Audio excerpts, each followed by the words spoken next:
Seja muito bem-vindo ao Tem Conversa, o seu espaço semanal de conversa boa, de boas histórias, com sempre gente que tem muito a contar. Você nos acompanha pelo YouTube, inscreva-se no canal e também pelo Spotify. Toda semana, toda terça, tem um episódio diferente. O Tem Conversa da semana traz um curitibano que ganhou o mundo. E não ganhou só para ele, não. Afinal, ele proporciona para muitas e muitas pessoas um auxílio para acompanhar um dos fenômenos mais incríveis da natureza. O Tem Conversa tá no ar. Hoje eu recebo o caçador de aurora boreal. Marco Broto aceitou meu convite para estar aqui. Ele que, como eu disse, ajuda tantas e tantas pessoas, tantos e tantos turistas a realizar esse sonho de poder ver esse fenômeno maravilhoso da natureza. Marco Broto, muito obrigado por aceitar meu convite. Seja muito bem-vindo. Obrigado você pelo convite, Yara. Estou muito feliz de estar aqui. Pronto para embarcar, né? Embarco semana que vem. E é isso aí, a gente ajuda as pessoas da melhor maneira possível a conhecer, a buscar, caçar, porque o que para mim é o mais lindo fenômeno da natureza. Você viu a primeira aurora boreal da sua vida, já faz mais de 10 anos, depois profissionalmente seguiu carreira auxiliando outras pessoas a fazer isso, né, fazendo excursões. Virei guia. Virou guia da aurora boreal. A gente tem preconceito, né, com relação à palavra guia, né, mas guia é tão bonito, né? Claro! Guiar, conduzir, mostrar, é tão bonito, mas a gente tem um preconceito com relação à palavra guia. Mas eu virei guia, empresário, guia, caçador da aurora boreal. Que legal, já faz isso desde 2011 foi a primeira vez na Noruega. Que você viu? Que eu vi. Eu fui sozinho, como eu tinha loja de imóveis, eu ia sempre para a feira de Milão, na Itália, o Salone, e arrumava uma viagem para esticar esse trabalhinho. Que bacana. E acabei na Noruega, no meio de um fiord com menos 20 e poucos graus. Tava sozinho? Sozinho. Depois de 5 noites tentando com os locais ver, eu não consegui. Sozinho, no último dia, na última noite, na última madrugada, poucas horas antes de embarcar, aquele momento mudou a minha vida e acredito de muitas pessoas. Mudou porque eu acredito que você também conseguiu popularizar a possibilidade de ver a aurora boreal. Acho que não era muito falado, pelo menos eu não lembro, 10 anos. A aurora, muito pouca gente conhecia, né? Só quem estudava um pouquinho mais de fenômenos, a geografia, física, e com o advento tanto da nossa caçada da aurora boreal como das câmeras mais potentes, ficou mais fácil, né? E a internet popularizou muita coisa, né? É verdade. E eu peguei justamente essa leva. Por isso que a caçada da aurora boreal é um produto que eu desenvolvi através de ver mapas, ver sites, ver os sites das universidades, utilizar vários aí artimanhas e artifícios para a gente poder ver a aurora boreal da melhor forma possível. Que legal, então são quase 10 anos aí como guia e um pouco mais que você tem já de experiência com a aurora boreal. 123 expedições, em todas elas eu consegui ver e mostrar para as pessoas que estavam comigo. As primeiras foram sozinho, então com amigo, fui com namorada e tal, até que uma agência aqui de Curitiba me convidou para fazer uma viagem. E eu, na primeira reunião, eu dei risada. Não vou sair daqui e deixar as minhas coisas para cuidar das pessoas no Ártico. E a língua escorre da bunda, né?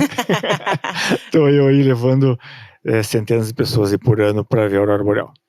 Vamos começar do começo, então. Para aqueles que estão nos acompanhando, muita gente já viu, acho que imagens da aurora boreal. Muita gente não sabe o que é o fenômeno, e você que já presenciou tantas vezes e também estuda e acompanha tantas informações necessárias para se encontrar a aurora boreal, o que é esse fenômeno? Vamos falar primeiro a parte romântica? Vamos lá, por favor. O sol beijando a terra. Que lindo! Momento Wanda.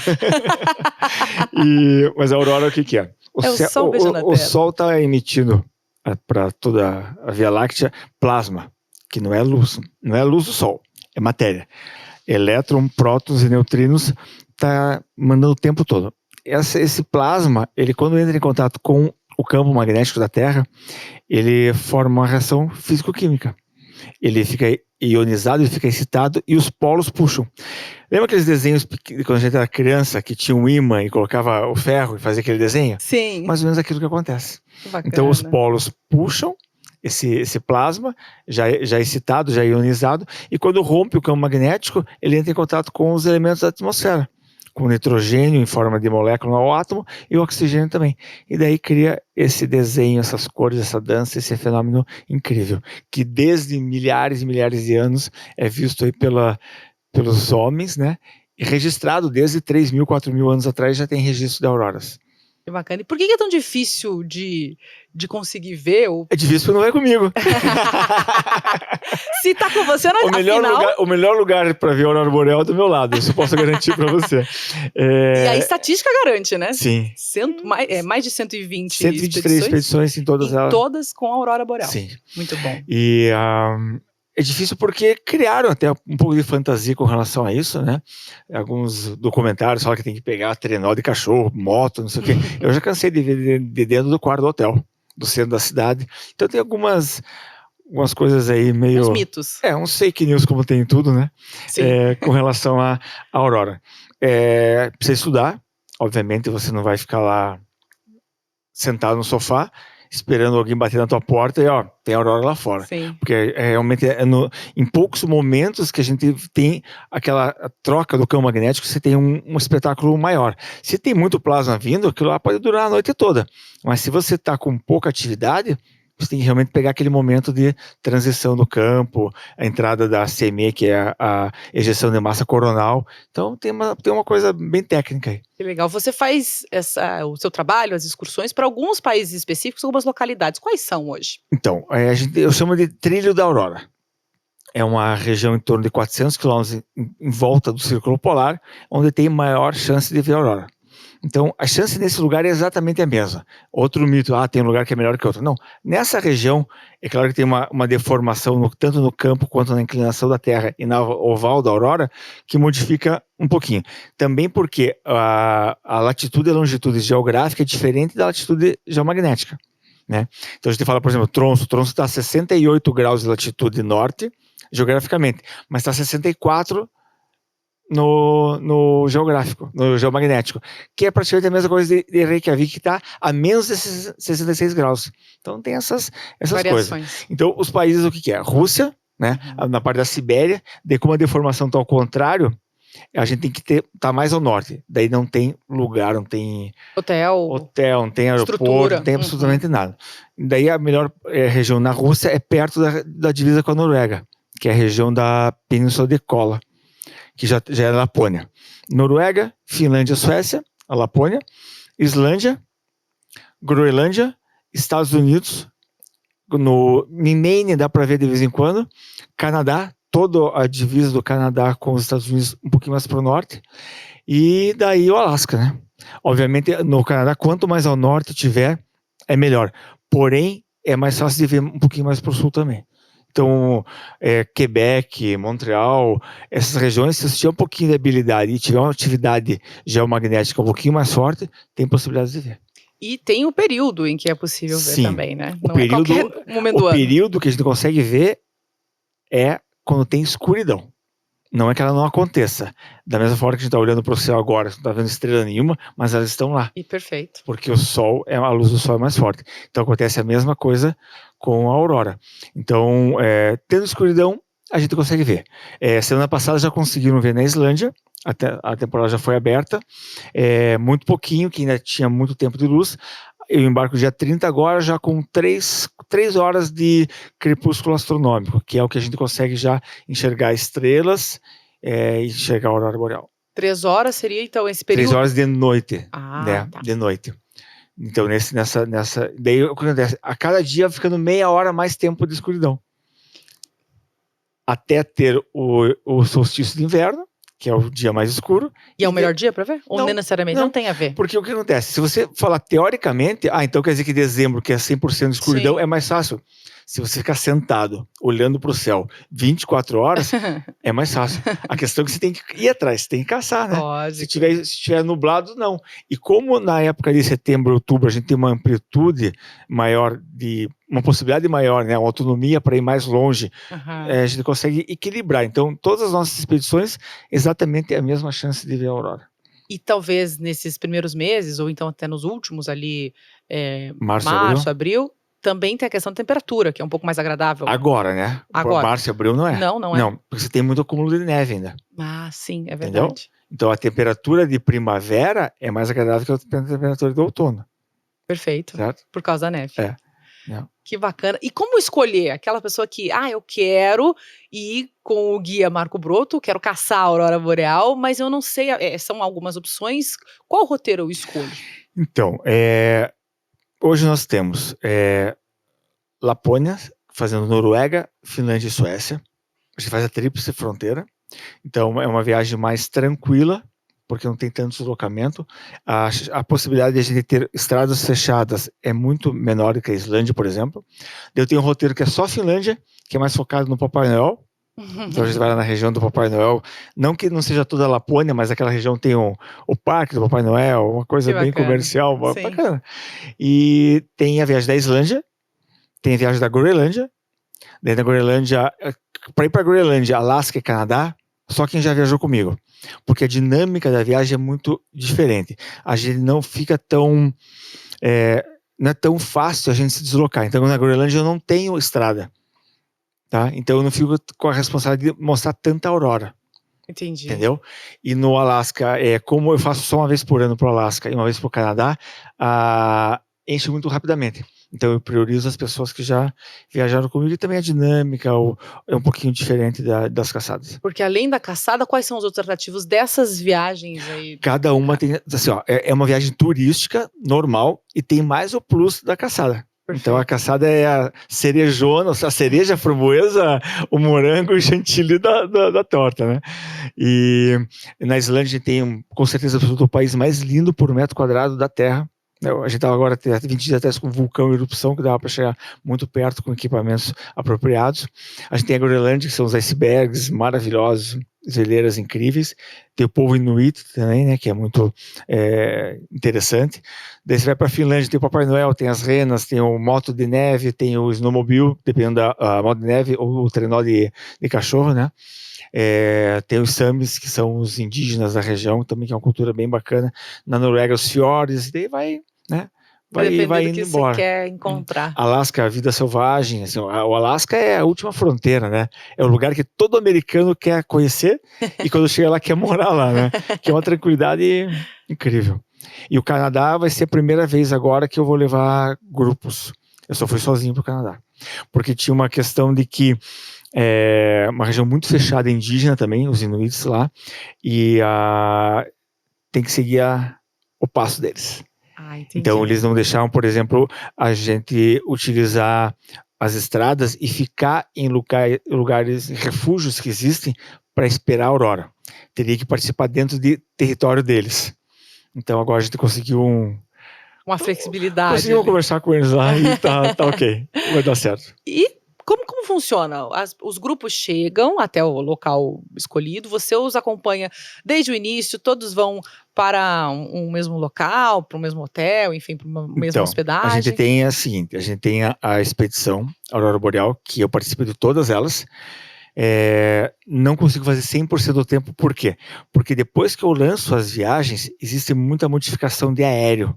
Ah, tá. Então eu não consigo ficar, às vezes, todos os dias. Então às vezes eu saio uma noite antes, às vezes durante o dia eles vão embarcar de noite, eu embarco do dia, para que eu possa ir para outra expedição. Uhum. Então eu organizo meu calendário, todo meu calendário por até 2025. Então eu vou modificar. Mas as viagens não estão vendidas até 2025, quem quiser ir ainda? Até 2023 está praticamente tudo lotado. E 24 está vendendo super bem também. A gente já está com a quantidade de passageiros do ano passado, a gente já completou antes de começar as expedições. Que legal. Então, o que acontece? Que a gente faz um serviço muito completo. Então, saindo daqui do Brasil, sai sempre um tour leader, que é o meu guia que vai acompanhar o grupo e ficar responsável por toda a parte operacional. E sai, além de Curitiba, outra cidade? Não, só sai de São Paulo. Quem tá aqui vai ter que... Você pode comprar com aéreo ou sem aéreo. Com aéreo, você vai ser no grupo, junto em São Paulo. Uhum. Você pode até comprar o aéreo separado do pacote, no mesmo voo. O guia vai estar lá, vai estar acompanhando. Bacana. Faz todo o trâmite de imigração. Chegou no ponto final, né, no hub de chegada. Lá vai estar esperando um motorista nosso, que sempre são das melhores e maiores empresas de transporte da região. Então, na Noruega eu pego o transporte que faz o transporte das cidades também. Então, sempre vou ter um ônibus passando pela gente. Legal. entendeu? Uhum. Independente de estar fazendo a caçada, então tem ali como se fosse uma linha, Curitiba-São Paulo. Uhum. Então sempre tem um ônibus passando. Mesma coisa acontece na Islândia. Eu também tenho essa empresa, essa estrutura toda. E a partir daquele momento, você está na nossa mão. Tá? A partir daquele momento... É sua responsabilidade. Nossa responsabilidade. Afinal. Tem que seguir as regras do Marco.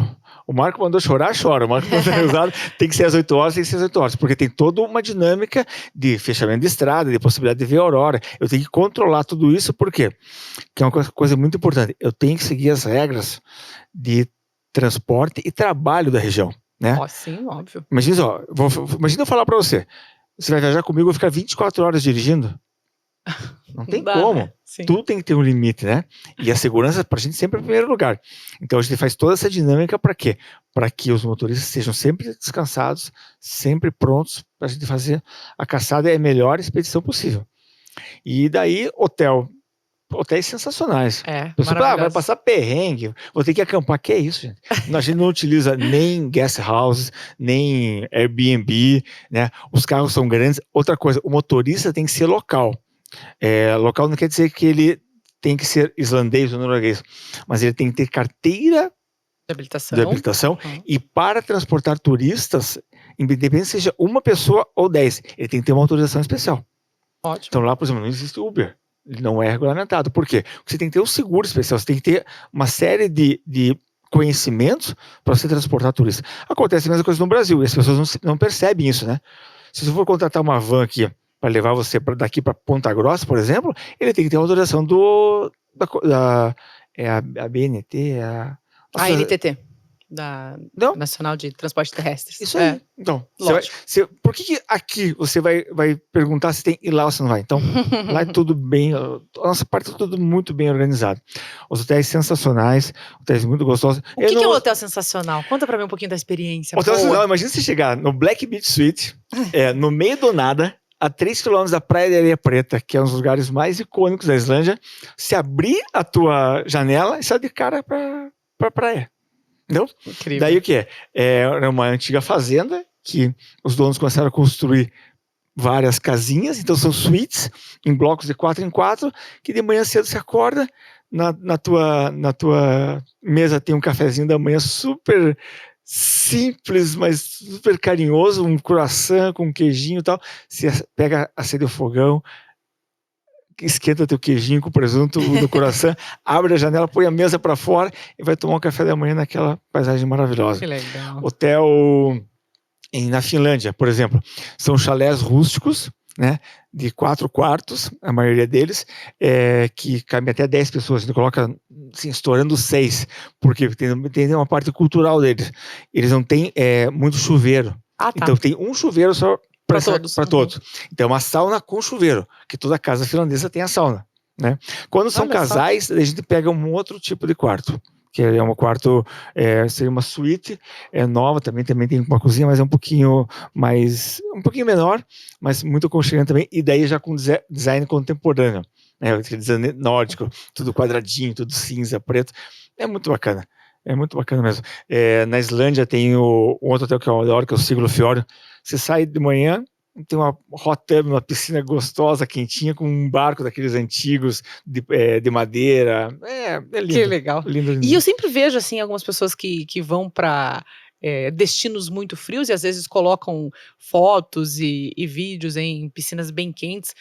Não dá uma sensação muito ruim de você estar e depois ter que sair ou até entrar? Sensação ruim tá hoje, que tá 26 graus por cima, eu tô derretendo de calor. Não, é uma delícia.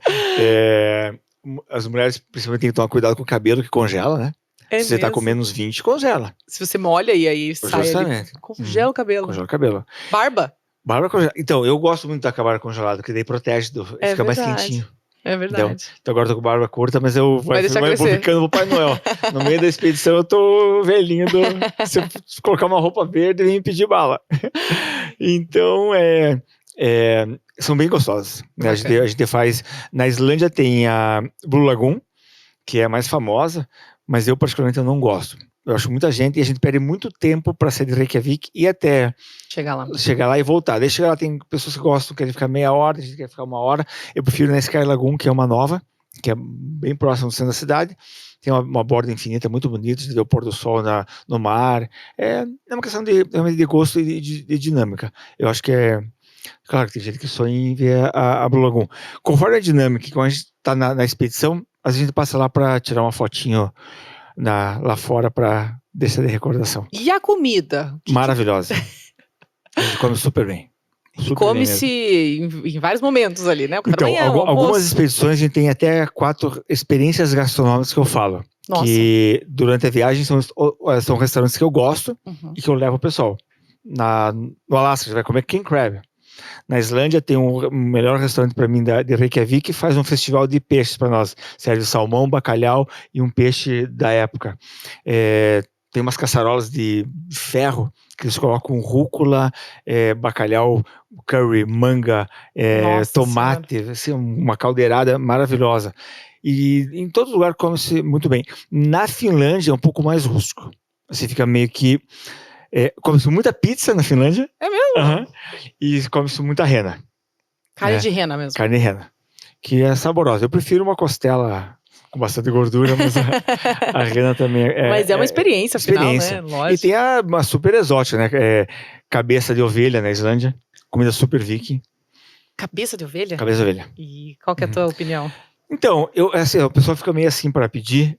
Eu peço como experiência mesmo o pessoal experimentar. Sim. Eu prefiro um salmãozinho, um halibut, um wolfish, que é um peixe lobo que ele é de profundeza e só tem durante o verão.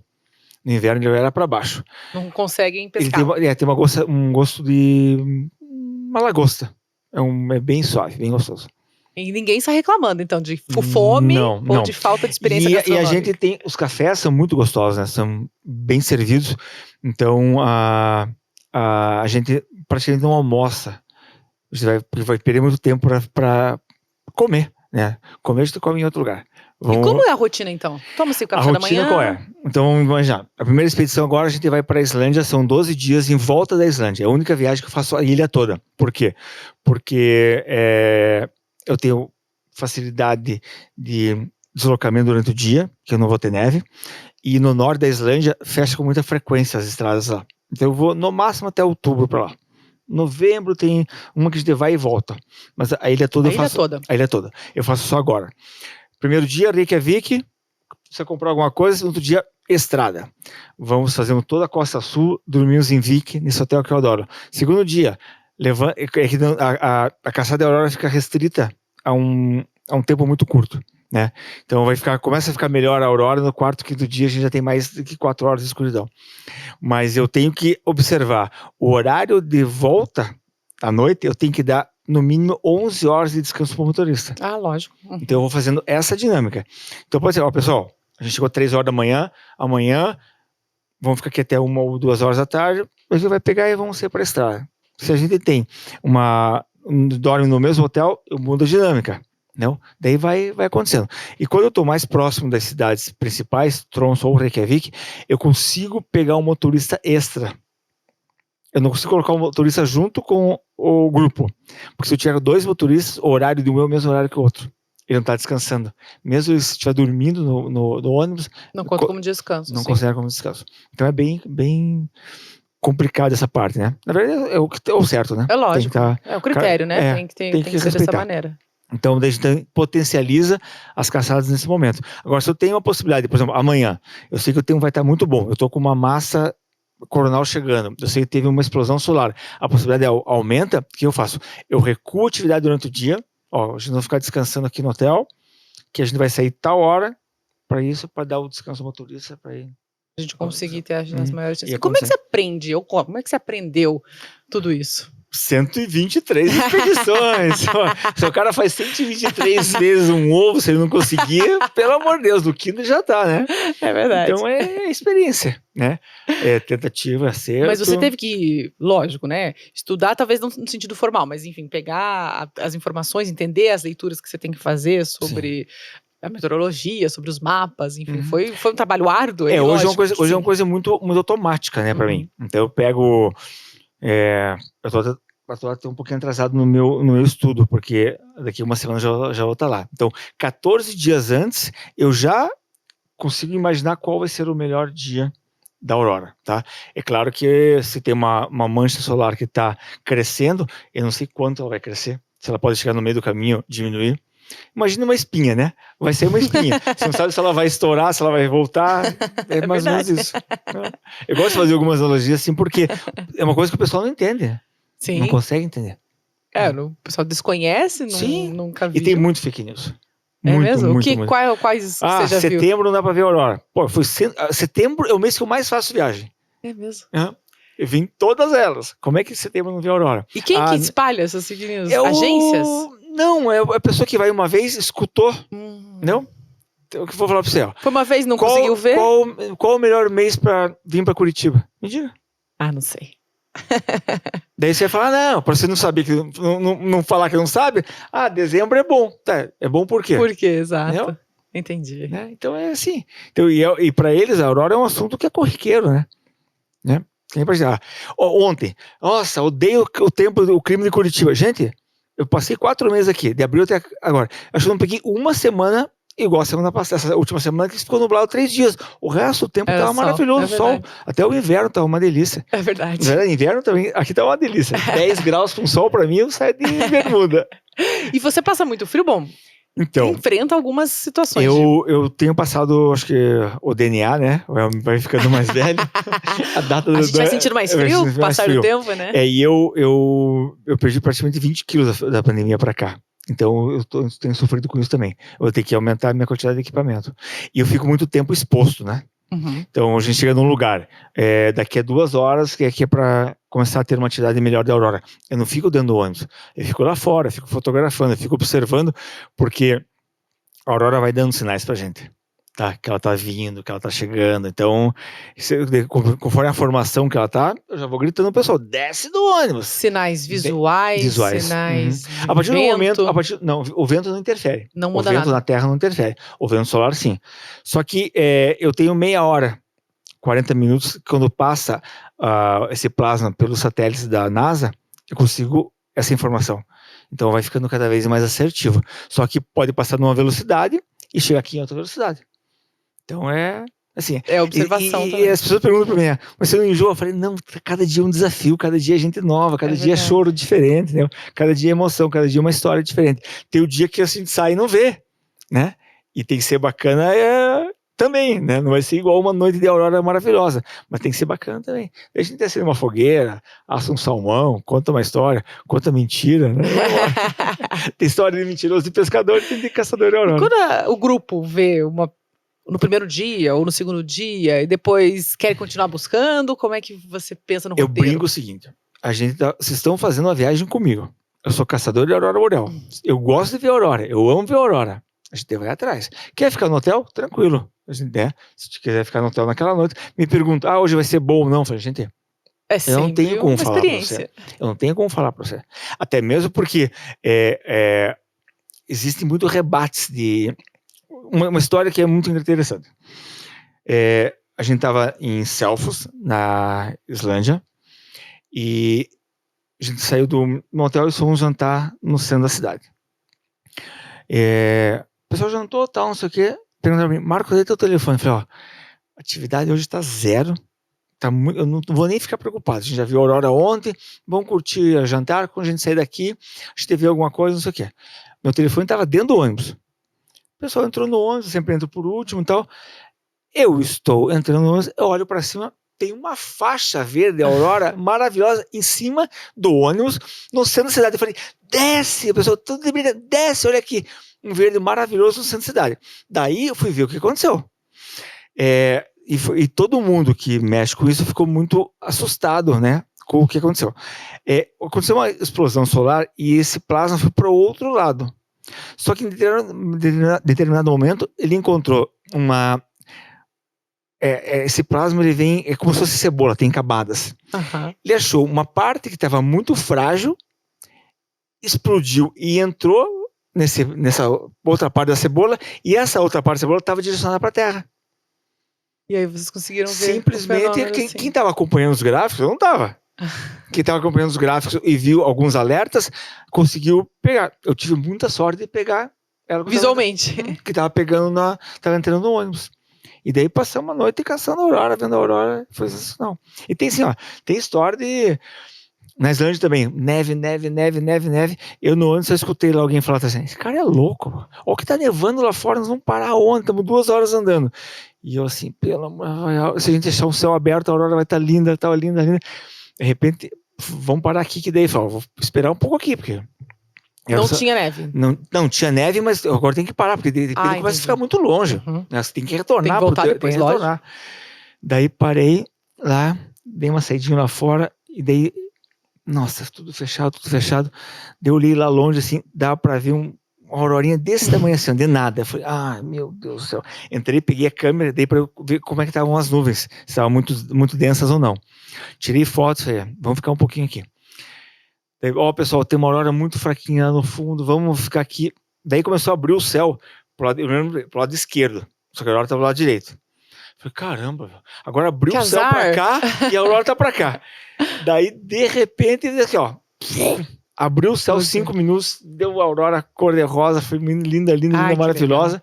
Entramos no ônibus para ir embora, e quando a gente entrou, eu lembro muito bem, a Nina, uma senhora de Porto Alegre, ela tava com um caderninho escrevendo. Eu falei, Nina, o que você está fazendo? Olha como marca e como é emocionante. É que é o seguinte, Marco, eu tô começando a ter Alzheimer.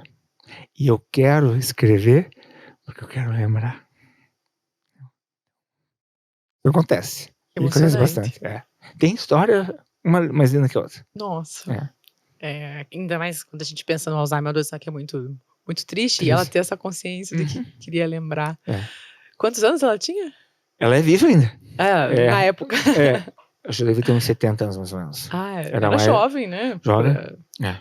E agora, nessa próxima viagem, tem uma senhora de 84 anos. Que vai com vocês? E pra Groenlândia, tem uma que foi comigo na Islândia, fez 80 anos e vai agora de volta. Não acredito. E como são essas pessoas que têm mais idade? A recorrência e a recomendação nossa é muito grande. Tá? A gente estava até ontem com o pessoal de marketing, a gente vai fazer um desenvolvimento diferente lá na empresa, nessa parte de divulgação, e a gente estava falando, a recorrência é muito grande. Nem vamos gastar dinheiro, porque o pessoal volta. Não, tem que pegar o pessoal jovem também, né? O pessoal mas o idoso, ele tem uma visão diferente, né? E é muito bacana, porque o idoso que viaja com a gente, normalmente ele já viajou o mundo inteiro. É verdade. Então veio uma coisa diferente para ele ver. E as pessoas ficam encantadas, né? Porque já é um lugar diferente, né?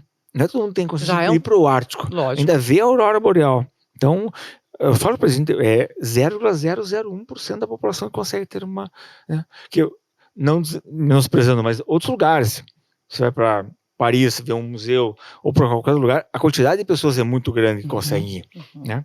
E para lá é restrito. Ainda mais ter essa experiência. É bem menos popular, né? Comum, enfim, né? É muito mais difícil.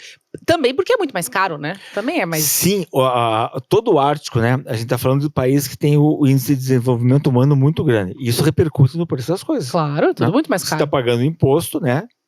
Você não vive lá, você tá pagando imposto, você está utilizando, mas o local... O serviço que é muito bom. A renda per capita, eles estão fazendo um cálculo diferente hoje da renda per capita. Além do que recebe como dinheiro de pagamento, o que recebe de benefício do governo. Na Islândia e na Noruega, chega a $100 mil por ano. A renda per capita. Renda per capita com isso, né? Com esse serviço. Então vamos imaginar, quanto é que custaria para um filho estudar? Full time, receber todo o material didático, né? Merenda, não é merenda, não é aquela que, né? Em alguns lugares aqui tem caviar e lagosta em algumas repartições, né? E daí para as crianças vai outro bolacha tipo de comida. E chá. Então tem de tudo. Então quanto é que custa isso? Isso tem que repercutir como se fosse gasto, né? Assistência médica, odontológica, transporte, segurança, né? Quanto é que você gasta de segurança? Nossa, é incrível, gente. É outro mundo. Lá mesmo. não tem episódio de... Pode até ter, mas assim, não é nada comum, assalto, ou enfim, outros crimes ligados à insegurança. Deixa aberto tudo. Então você não precisa se preocupar. Nada. Você paga por isso também, né? Sim. Lógico. Na Islândia agora teve o primeiro assassinato, parece que em 12 anos. É mesmo? É. Foi a polícia que teve que... Um rapaz tinha uma arma de caça e lá em Siglofioro e estava ameaçando as pessoas. Até os locais dizem que a polícia matou de propósito mesmo, errou o tiro, né? Para o pessoal não ficar meio louquinho, não. E Então, na verdade, foi a polícia que matou, né? Foi uma morte. Caramba. É. E a gente falou desse valor. Quanto hoje é, em média, uma excursão com o Marco Broto? Então, as expedições Depende comigo... do destino, imagino também, né? Mas começa em 30... Acho que tem uma de 28 ainda. 28, 29 mil. Sem o aéreo, isso aí acrescentar o aéreo conforme o bloqueio que a gente tem. E é muito... Pra o quê? Uma semana? Dá 8 noites, 9 noites. Varia muito. O valor é praticamente o mesmo, porque a gente acaba equilibrando com outras coisas no meio do caminho para que o preço fique linear, né? Chegou na cidade, desceu no aeroporto, tá com toda a viagem garantida. Você vai ter lá talvez umas 4, 5, 6 refeições que você vai ter que pagar, porque se eu colocar todas as refeições eu fico muito engessado. Então, E você também não dá a oportunidade da pessoa escolher onde ela quer ir, né? Então quando tá no interior, não tem muita escolha. Tá? Tem que ir mas quando vai pros maiores centros? Pros maiores centros. O maior centro, a segunda maior cidade na Islândia tem 20 mil habitantes. Não se paga transporte público. Dentro da Islândia toda? Não, na cidade, em Akureyri. Você entrou no ônibus. Você pode utilizar o transporte. Se quiser. Que bacana. É muito louco. E quais os grupos que você costuma atender? Ou tem os casais, né? Tem famílias? Tem de tudo. Então, por exemplo, a primeira expedição agora tem um homem. Só tem mulher? Só tem um mulher. Homem? Um homem. Na segunda tem um homem, 3 amigas e o resto do casal. Olha só. É muito variado. É muito heterogêneo. É muito Brasil, né? É muito heterogêneo. E é muito bacana essa diferença de cultura. Primeiro dia da viagem eu falo, pessoal, ó, eu não tô brigando com vocês. É que a gente do Sul, a gente fala mais firme e a gente gosta das coisas assim. Eu não vou chegar pra vocês e falar, olha, por favor, não pode fazer isso. Já não falei que não pode pular cerquinha, né? Então... E o que não pode fazer que tem gente que faz? Tem bastante coisa. Tem. Situações de perigo? A gente tem um comportamento de passar a linha, né? A gente brasileiro, né? Ainda mais fora do país, né? O brasileiro tem essa... A gente só perde pro chinês e pro argentino. Eu já tinha ouvido falar isso. Não do argentino, mas eu já tinha ouvido falar que por foto, assim, chinês, às vezes então, ultrapassa algumas Então tem essas questões, né? E eu falo pra eles assim, gente, eu daqui a 10 dias eu tô aqui de novo, né? E eu tem sou uma reputação Marco, aí. E eu sou brasileiro, eu faço questão de mostrar que eu sou brasileiro, eu faço questão que a gente participe dessa nova conscientização de que o brasileiro sabe fazer as coisas certas. É educado. Né? É educado. Então, não pode. Por quê? Gente, não tem porquê. É a não regra. Pode e acabou. Você vai querer ter uma cerquinha escrito proibido passar. Por que você vai querer passar ali para você tirar uma foto? Entendeu? Então, e tem muito vento, tem muitos perigos que não são normais da gente, né? Sim, a gente não está habituado. Outra coisa que é um absurdo, a pessoa pegar um carro, nunca viajou na neve, ou então viajou 1 ou 2 vezes, pegar um carro e querer dirigir. E não estou falando só do Ártico. Vai para a Argentina no estrada congelada. Você vai colocar em risco a tua vida e dos outros. Sim. Né? E aí, nas suas excursões, bom, pra que a pessoa vai querer dirigir? Não, mas aí tem gente que manda, estou indo para a Islândia, você acha que é arriscado nunca dirigir na neve? Cara, vai ficar 10 dias dirigindo na neve, você não sabe nem trocar um pneu, você não sabe nem que tem prego no pneu que é pra... Né?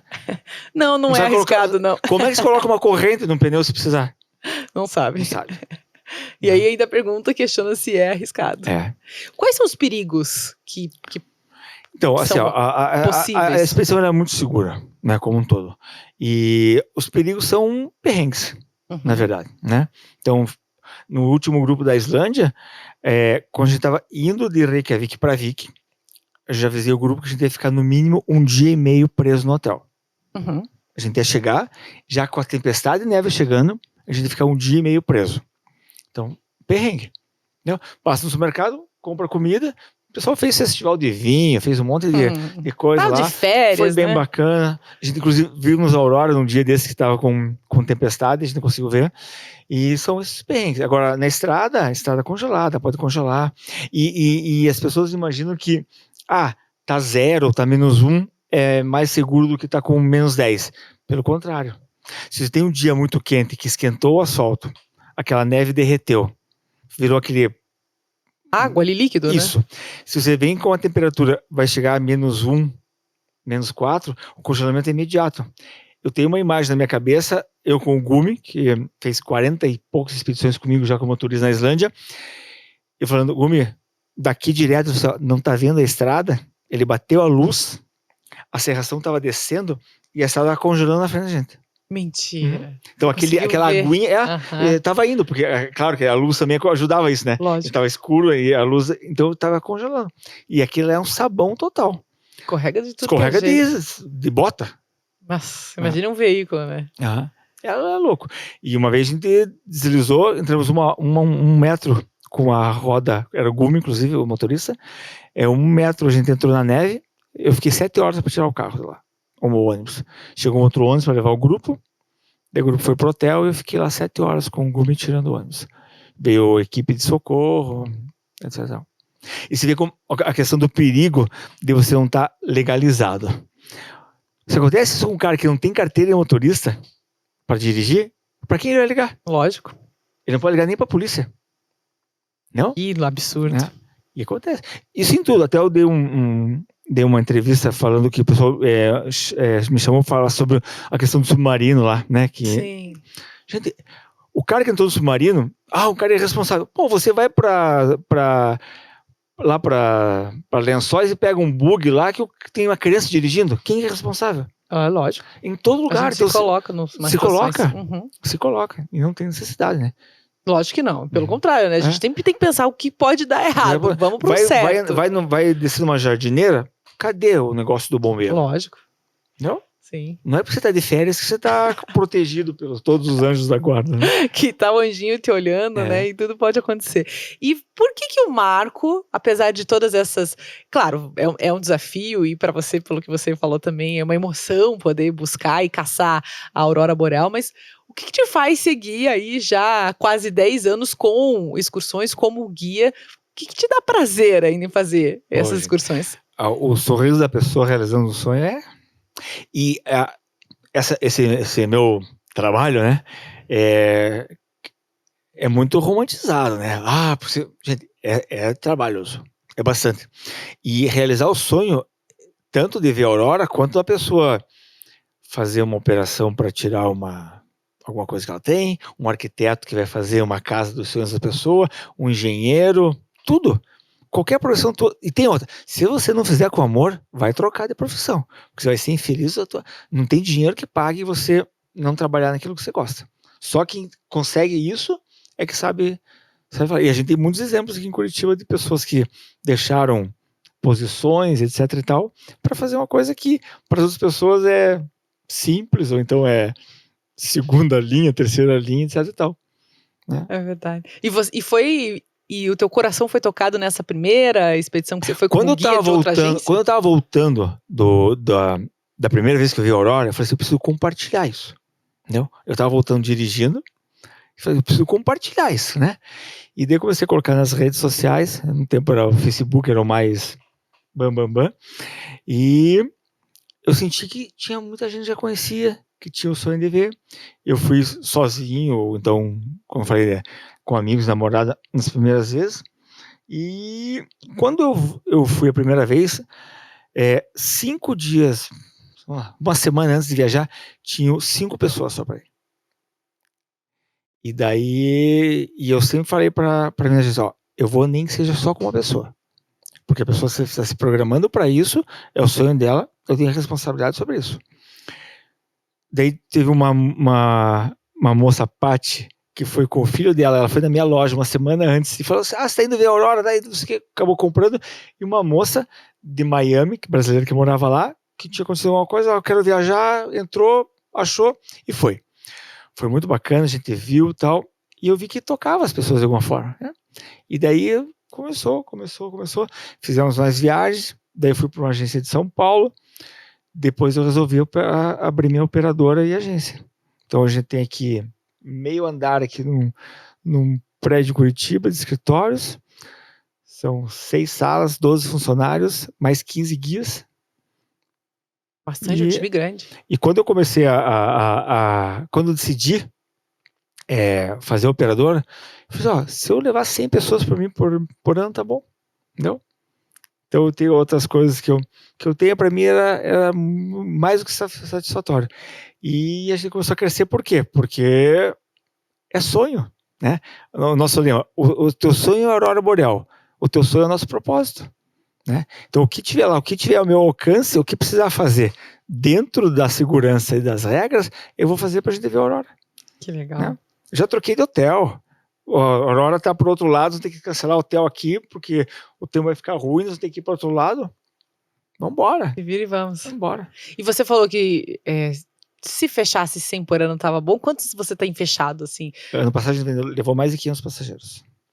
Nessa temporada, 25 expedições. agosto, abril. Agosto, abril. Mais de 500. E eu tô até, acho que comecinho de novembro, eu tô com todas as expedições lotadas. Daí agora nós vamos fazer 2 expedições sem eu estar junto. Então são guias, né, profissionais, então que se profissionalizaram na caçada da aurora comigo. Eu brinco que a Juliana é uma delas. Ela falou para mim ontem, 14 viagens para a Islândia. Então, a pessoa que vai comigo já tem 14 viagens. Daí o cara pega, faz meia dúzia, né? Ou então um blogueiro que vai lá, vai uma vez e quer entender e quer falar que não tem aurora em setembro. Então esse tipo de coisa, né? Que acontece no teu ramo. Que acontece em tudo, né? Lógico. Acontece em tudo. Então o que acontece num vai acontecer no outro. O que acontece num, acontece no outro. E então tem duas expedições que eu não vou estar junto. A estrutura de hotelaria, às vezes é o mesmo hotel, às vezes não. A gente equilibrou, não tem as refeições dessa evento gastronômico. Para quê? Para que eu possa trazer esse valor mais para baixo, com a mesma qualidade de equipamentos, de hotel e de estrutura, de motorista, etc e tal, com o tour leader saindo daqui também, acompanhando o pessoal. Eu não vou estar junto, né? Vou estar ajudando eles de longe, que vou estar em outra expedição. E a gente enxugou um pouco algumas questões para que eles tenham um valor mais acessível. Então tem uma viagem para a Islândia em novembro que está 18.900, se não me engano. Já está mais tranquila para algumas pessoas. 12 vezes. Parcelas, legal. Fixa, né? Põe no cartão. Então, ela é claro que não é a grande parcela da população que consegue viajar. Mas aí você está falando de uma viagem que vai para Orlando ver o Mickey. O Mickey vai gastar mais. Gasta. Porque os depois, parques e tudo. E você não tem gasto de compras, né? Uhum. É uma viagem de experiência, uma viagem de contemplação. Não é uma viagem de... Né? E então, como eu fiquei lotado, daí eu tenho uma moça que só trabalha com os aéreos. Ela falou, Marco, eu tenho esse aéreo aqui, que tá nesse preço bom, isso aqui. Então, a gente colocou, vamos fazer essa experiência agora, nessas 2 primeiras. Você vende essas 2 possibilidades, com aéreo e daí sem aéreo. Com o Marco, né? Sem eu estar junto, com aéreo e sem aéreo. Mas o produto principal é a expedição Aurora Boreal, que é aqui que eu participo. E essa foi uma experiência que a gente vai fazer. Vamos colocar aí para ver o que as pessoas dizem. É um grupo extra, né? Sem a minha presença. Vamos ver o que vai acontecer. Para aqueles que têm vontade, além de, lógico, te acompanhar, mas onde pesquisar um pouco mais, onde ter mais acesso para que o sonho aumente ainda mais? Então, o nosso blog é bem completo, tem bastante informação. Tem até um tempo atrás a gente fazia um diário de cada expedição. E tem um pouco de informação técnica, mas os sites do NOAA é o que mais tem, que é o site oficial do órgão americano de atividades geomagnéticas, de tempo, terremotos, essa coisa toda, é o que mais tem. Antes de ver a Aurora Boreal pela primeira vez, você já tinha interesse no assunto? Então, é muito engraçado. A minha primeira lembrança de aurora era aqui na Praça Osório. Tinha um pessoal que fazia uns desenhos com spray e fazia uns negócios assim, e é a minha lembrança mais antiga que eu tenho de aurora. Não sei quantos anos eu tinha, não sabia o que era aurora, mas o assunto foi vindo na minha cabeça, eu fui lembrando, então é a primeira informação que eu tenho. Daí eu estava com uns amigos no Death Valley, nos Estados Unidos, e o Fábio, um amigo meu, falou das luzes verdes que tinha no Polo Norte, porque a gente estava vendo o céu, estava muito estrelado, e daí ele falou assim, pô, imagine lá no norte, lá que tenha, no Polo Norte, que tenha as luzes verdes. Foi só uma informação. Formação. Voltei, comecei a pesquisar, tal, não sei o quê. Luzes verdes, não sei se tinha Google ainda, já Tinha, acho que tinha Google. 2008, acho que era. Ah, sim, então já pesquisou. 2006, 2008. E daí ficou aquele negócio na cabeça. Daí tinha um filho de um amigo meu que tava morando em Londres, que mandou uma mensagem que queria ver o urso polar em Svalbard. Daí eu fui pesquisar Svalbard. Tanto que na primeira expedição que eu fui, na primeira viagem para a Noruega, eu fiz Noruega e fui para Svalbard, para tentar ver o urso também. Mas o urso só vi na vida selvagem, né? Só vi no Canadá. Maravilhoso. Chegou perto? Você chegou não, né? Mas o urso passou perto? Lá tem o seguinte, eles têm um centro de pesquisas, que é o lugar onde os ursos se encontram para esperar a Baía de Hudson congelar, para ir para a Baía congelada. Então eles fazem os estudos e tem uma época do ano que eles alugam turisticamente esses locais para fazer expedição para ver urso polar. E nesse tipo de expedição, que foi só 40 pessoas que conseguem ir por ano. A gente dormiu 5 noites na instalação deles, são uns bugs enormes, que tem dormitório, tem cozinha, tem tudo. É super bacana. E daí, eu me lembro, no primeiro dia que a gente amanheceu lá, eu saí de manhã, tinha um urso assim, a 20 metros, que eu tava passando pra ir tomar café, falei, pô, o ursinho tá ali, meu, é coisa mais linda do mundo. Tirei uma foto. Urso adulto, assim, urso? Ele não era adulto ainda, mas era grandinho. Adolescente. Daí ele falou, pô, tirei uma foto, devolvi minha câmera no beliche lá, que nem trem, aquelas cochetes de trem, e voltei pra tomar café. Quem disse que o urso estava lá de novo? Não viu mais. Daí você aprende que tem que aproveitar o momento. Daí só vimos mais um dia urso, né? Mas eu tenho uma foto com 8 ursos, 3 famílias. Uma mãe com 2 filhotes aqui. Lindo. Daí mais uma com 2, e uma com 3 e mais uma com 2. Lindo, lindo. Urso pra mim, o urso polar é o animal mais lindo do mundo. E você tirou essa foto bem distante? Eu tava com uma câmera? Uma tele. Até a Canon me emprestou uma tele de 800mm para levar. Que bacana. Daí eu cheguei lá no aeroporto me achando o P das galáxias, né? Daí começou a chegar o pessoal que ia comigo na expedição. Gente do céu. Deu vontade de pegar a minha lentinha, guardar ali no canto e nem abrir. Esqueci meu equipamento. Eu me lembro que quando a gente tava tirando a foto do bug, quando eu focava, os caras já tinham tirado umas 50 fotos. Eu falava, larguei, não. Mas deixa quieto. Mas você sempre gostou de foto também? Não. Eu gostava, mas não... E a fotografia, pra mim, hoje, é pra registrar a aurora. Eu gosto muito de fotografar a vida selvagem, gosto de fotografar a aurora, mas eu não tenho no sangue, né? Eu tenho um baita de um livro de quase 200 páginas de fotografia da aurora, mas tem que falar que é fotógrafo porque não tem outra maneira de falar. Porque fotografou ali, sim. Mas profissionalmente, não, eu não tenho aquela... Que é orgânico, né? De se pegar a câmera e já... Não, a visão tem que até, pensar. né? A parte de estética, eu resolvo muito bem, porque eu fiz história da arte na Itália. Então, eu tenho uma visão de estética, de desenho de quadro, proporção, que eu acho interessante. Mas a parte técnica de fotografia, não. E para fotografar a aurora, o que você usa de equipamento e o que é preciso fazer ou levar para hoje o turista? Celular? O celular se vira muito bem? Muito bem. É mesmo? Dependendo da marca. Os de última geração, todos. É mesmo? A questão do celular é importante porque ele estraga muito a nossa visão. Isso independente de estar vendo a aurora ou não, aquela luz é muito próxima do olho, estraga o olho e a tua pupila fecha, né? Então ela atrapalha nesse sentido. Então quando a gente está na expedição, pessoal, agora não usa o celular, fica quietinho, vamos observar a aurora. Em determinado momento eu libero para eles fotografarem, depois eu peço para parar novamente. Que legal. Vai acontecendo. O meu olho, se eu tiver um flash, demora mais uns 20 minutos para ele voltar na... normal. Normal pra você enxergar bem. Você tá um carro vindo ao contrário. Lógico. Pra você. Fica uma sensibilidade muito grande. Então o celular tira fotos muito boas hoje. Tira, muito boas. Mesmo de um fenômeno assim, luminoso. Filma, né? inclusive. Filma bem também. Teve algum momento em que foi que dá pra dizer, esse foi essa foi a melhor aurora que eu já vi na minha Em vida. cada expedição tem esse momento. Tá. É claro que a diferença de auroras de uma expedição para outra acontece como você vai para a praia, fica uma semana só com sol, uma semana só com chuva. Mas tem momentos assim, realmente incríveis, assim, da emoção das pessoas, gritaria, né? Um dia uma moça no Instagram, nossa, vocês gritam muito, quando eu for ver a aurora, eu quero ficar quietinho num canto. O dia que você for ver a aurora comigo e se ver isso aqui, eu tenho certeza que você não vai ficar quietinho. É uma emoção muito grande, né? É claro que tem aquela emoção do momento, né? Daí você vai ficando mais introspectivo, tem gente que fica mais no cantinho. Muita gente chora. Não, chorar, eu choro.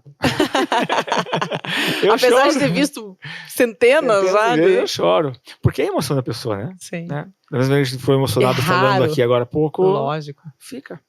Fica. E já muitas famílias foram juntas, assim, com uma realização de um sonho da família, de um momento muito bom. Tem realização de sonhos de pessoas que não estão mais aqui. Entendeu? Tem, meu avô sonhava ver a aurora boreal, estou aqui realizando com ele. Então tem essa ligação. E mexe muito, né, com o interior, porque você vai buscar, o teu sonho veio de onde? Veio de um momento feliz, de um momento triste. O sonho só vem nesses momentos. Não, resolvi que eu vou... Não, tem algum motivo, porque alguma pessoa te falou, a pessoa que você gostava. Então tem um momento que deu aquele gatilho, né? E de quando você tá lá realizando o sonho... É maravilhoso. Maravilhoso. E uma coisa que é muito engraçada, que existe uma fusão entre o Marco e o personagem, né? O caçador e o Marco. É um personagem. Lógico. Claro, né? Então, mas as pessoas falam, você é uma mesma pessoa. Então, eu acabei sendo a mesma pessoa, né? E lá as pessoas chegam lá e falam, nossa, eu sonho em viajar com você. Não, você sonha em viajar com o caçador. Agora tá o Marco, peraí que eu vou mudar a minha coisa. Um brinco lá, agora é o caçador. Não? Porque cria, né? É a conexão, né? É a conexão. Então, a gente é o instrumento, né? Eu e toda a equipe, a gente é o instrumento de ajudar as pessoas a realizar o sonho. Então quando você tá lá, você vai buscar lá dentro, né? Que veio buscar da onde veio o sonho. Então você vai lembrar do momento. Foi teu avô, você vai lembrar de todos os momentos bacanas que você teve com ele, né? É verdade, que bonito. E também tem uma senhora que viajou com os 2 filhos e que o marido dela não deixava ela viajar. No primeiro dia não tinha nem aurora, ela tava pulando feito criança lá fora. Tipo, você falando pra ela, você não quis quebrar que eu tô me divertindo aqui. Bonitinho. Então, isso acontece, né? Foi a realização de um sonho viajar sem o marido. Sem o marido, ele deixou eu viajar. A gente viu muita aurora naquela viagem, foi muito bacana. Deu chorou várias vezes. Ai, que maravilha. E outra coisa muito interessante é que cada pessoa tem uma percepção de cores diferentes. Não é verde pra todo mundo. Não é verde pra todo mundo. Tem gente que vê mais fácil o rosa do que o verde. Né? Tem gente que vê o vermelho em cima, onde eu vejo um terra, sabe? Então a sensibilidade dela é mais forte do que a minha. Ela vai ver. Porque os cones e bastonetes funcionam de maneira diferente. Né? Em cada pessoa. Cada pessoa. Então a pessoa que no escuridão vai buscar luz. Você vai buscar cor. Então tem muito isso. Criança vê azul. É mesmo? Que cor que ela é? É azul. E criança, como é vendo essa experiência? É bacana. Já vi algumas crianças. Elas adoram, né? E eu viro mais criança de todos, né? Aproveita. Daí ele leva mais um trilho para cuidar não das crianças, cuidar do grupo e ficar com as crianças. E nessas expedições há muita possibilidade também de visualização, contemplação da vida selvagem, assim, de animais? Então, no Alasca é o que teria mais vida selvagem. Quando a gente vai, os ursos, o urso do Alasca, o Kodiak, o marrom, que é mais conhecido, ele está hibernando. Então, em abril ele está começando, pode ser que apareça alguma coisa. E na Noruega já tem menos urso. Na Finlândia tem mais, mas está mais afastado para a Rússia. Então o que a gente faz? A gente tem experiências com animais. Então a gente vai em centros de conservação e consegue ver o animal. Então são centros de conservação nos lugares onde a maioria dos documentários são feitos.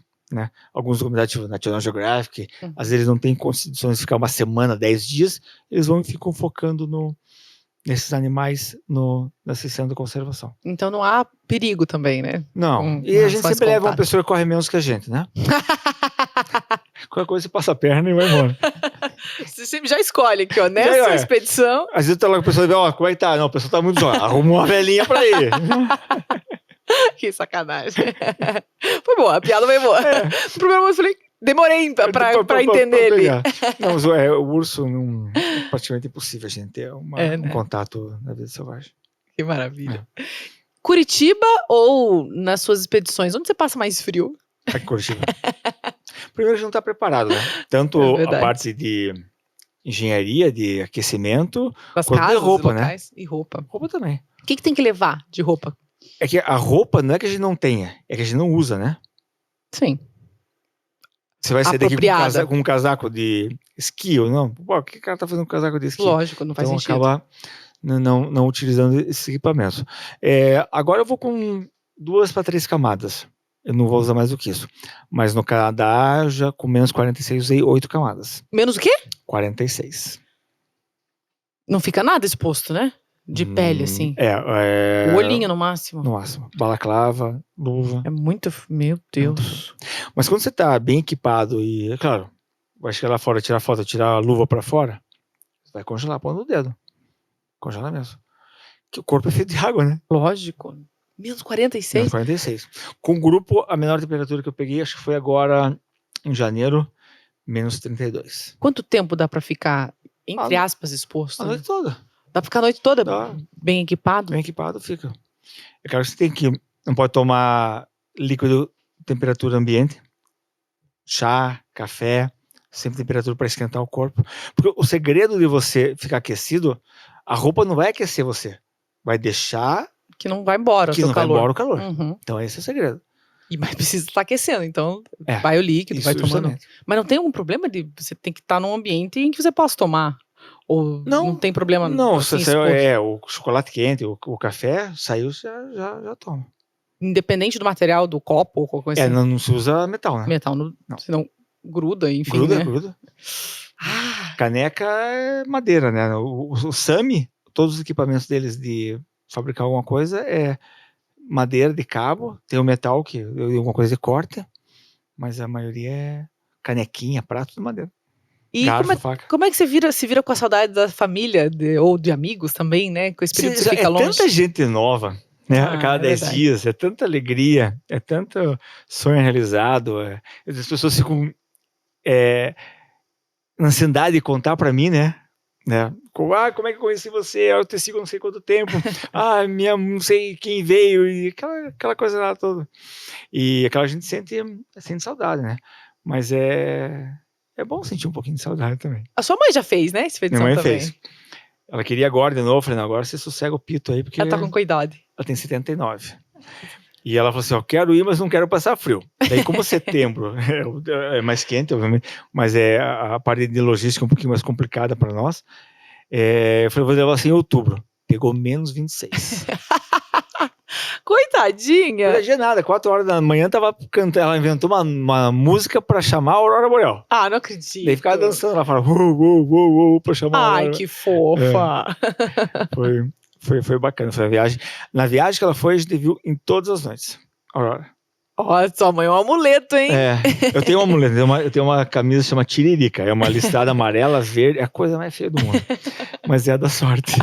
E põe por baixo também, não tem problema? Segunda pele, vai por baixo. Mas você usa todo dia? Não, é assim, quando começa a apertar o cerco, a gente usa ela. Tá acabando a expedição, preciso encontrar uma Aurora. Hoje vamos nela, hoje eu tô com um bom pressentimento. E banho, brasileiro vai tomar banho todo dia quando tá viajando? Então, é uma questão que os hotéis acham incrível, né? Porque é um frio, né? Em muitos momentos. E se sair úmido é muito ruim, né? Então, a gente explica para as pessoas, pra mulher, gente, você vai molhar o teu cabelo e vai secar como... Exato. Né? Tira toda a umidade para você sair. E o cabelo quebra, né? Quebra? Menos Congelou, 20, quebrou. Congelou, você faz ele quebra. Credo, essa dica você passa para todas as mulheres que vão para lá. Aí põe aqui uma touquinha. Põe a touca, mas o negócio realmente não é lavar todos os dias. Né? Sim. Usar uma touca. Banho um dia sim, um dia não, tá tranquilo? É tranquilo. Eu acho que eu devo ter passado talvez uns 4, 5 dias em expedições que não tem grupo, assim, é mais radical um pouco. Com o pessoal fui com o Luciano Candizé da National Geographic. Acho que ficou 4, 5 dias sem tomar banho. Mas perfume resolve. Não precisa de perfume, vai embora. Tipo assim, né? Vai ser cheiroso. Vai que vai. Embora. Que legal. Tem que cuidar, né? A gente tem que cuidar de algumas situações de que aqui pra gente não é normal. Então, o Inuit, ele passa 6 meses sem tirar o sapato. Eles Nossa passam tipo uma Senhora. gordura com algumas ervas para não criar bactéria. 6 meses sem tirar o O sapato. cara chega, como ele vai tirar com menos 46, menos 50? Tem que se adaptar ao ambiente que você tá, né? O Groenlândia, Canadá. Groenlândia, na hora da Groenlândia, não tem como ir. Né? Chegou dezembro, janeiro, não tem como ir. É insano.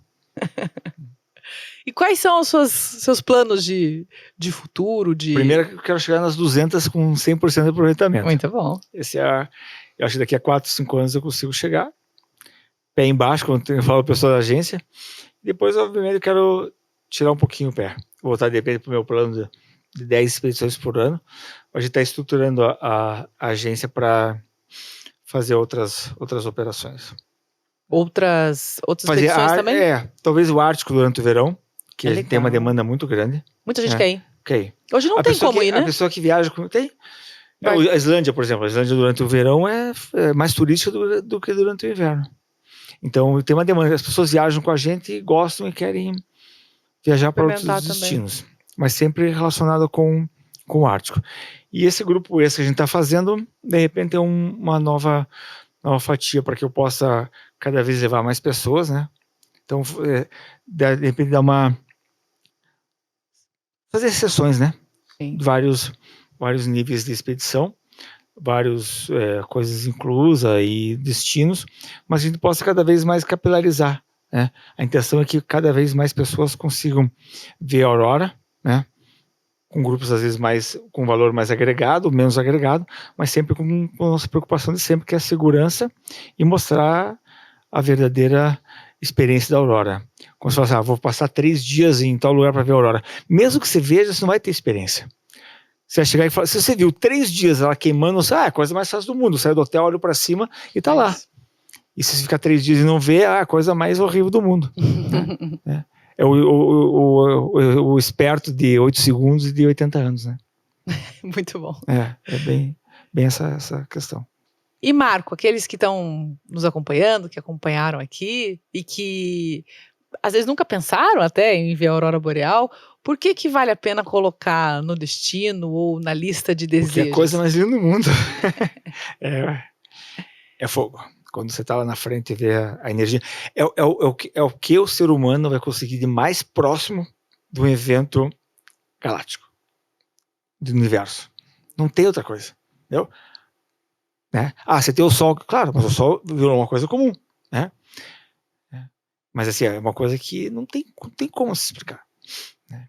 A não ser que você pegue uma nave aí e vá para. Um dia me perguntaram, se tivesse uma nave, sem dúvida alguma, sem retorno, embarcaria amanhã. Sem retorno? Claro! Já tô quase colocando o meu carro na vaga de idoso, vou ficar fazendo o que aqui? Não, se tivesse uma nave, tipo, Guerra nas Estrelas, aquelas coisas, vai embora. Mas quem ainda não aceitar, não está disposto a aceitar essa proposta, vai para a aurora boreal. Vai para a aurora boreal. É um fenômeno incrível mesmo. Que legal. As noites incríveis, a experiência do Ártico é totalmente diferente da nossa, né? Totalmente diferente. Que bacana, uma experiência incrível. Um dia eu vou fazer, espero que seja com você, viu, Marco? Vamos planejar um pouquinho ali, especialmente financeiramente, e férias também, né, e etc. Mas se você for ver a questão assim, a gente falou, né, não é a base toda brasileira, né? Sim. Infelizmente não é todo mundo que tem condição. Mas o cara que troca de iPhone a cada 3 anos, ele tem condição de fazer uma viagem da aurora boreal. É só ele manter o iPhone lá e não. Ou ele que faça uma. Lógico. Né? E tem outra. Vamos falar assim, a pessoa que ganha salário, né? Ela tem um 13º e tem férias. Aquela que a gente usa essas coisas para outros fins, né? Ou as férias seria para você ter as férias. Utiliza de outra maneira. Mas hoje eu tenho expedição com 6 mil de entrada, 4.900 de entrada e 12 vezes de menos de 2 mil. Se você se programar, não, esse é o meu sonho, eu quero fazer. Não, mas não consigo fazer todo ano. Você não troca de carro todo ano, você não vai fazer. Você vai pra praia toda semana? Você, sei lá, né? Qual o teu sonho? É fazer isso, aquilo? Se é o teu sonho, você vai poder se organizar. Ele encaixa, né? Porque lá o gasto não é grande, sabe? Tem pessoas que passam com $300 a expedição toda. É só você ir no... né? Que legal. Bem legal. E é eu isso. primeiro, você tá fazendo uma viagem comigo. Gruda do meu lado que Vamos caçar a aurora o que eu boreal. estiver fazendo, você faz igual. Muito bom. E arroba Marco Broto com 2 T's pra te acompanhar No Instagram. no Instagram. E o site é o mais difícil do mundo, auroraboreal.com.br. Que bom, né? Ter o registro também É. do fenômeno como seu site. O site, no INPI, Caçador de Aurora Boreal, É só o Marco Broto. que pode usar. Tem gente que usa, mas o advogado vai chegar. Marco Broto, o caçador de aurora boreal, mas aqui, no fim desse episódio, eu posso dizer o realizador de sonhos, né? Afinal, é o que você é Eu também. e minha equipe. Se eles não estiverem comigo, não tem como. Obrigada, viu, Marco? Obrigado, por esse bate-papo, por tantos detalhes aí da riqueza da sua vida e das suas experiências. Sucesso, boa viagem. Para todos nós. Muita Até saúde o e retorno. sucesso. E muitas auroras aí. Para todos. E você chega às 200, depois às 300, 400 e aí Não, daí dá mais. Marco Broto, para acompanhar, ele já disse, arroba Marco Broto, Broto com 2 T's, ou então você acessa auroraboreal.com.br e o Tem Conversa da semana chega ao fim, mas semana que vem tem mais, sempre terça-feira, com um convidado especialíssimo para você, que nos acompanha pelo YouTube e também pelo Spotify. Até mais!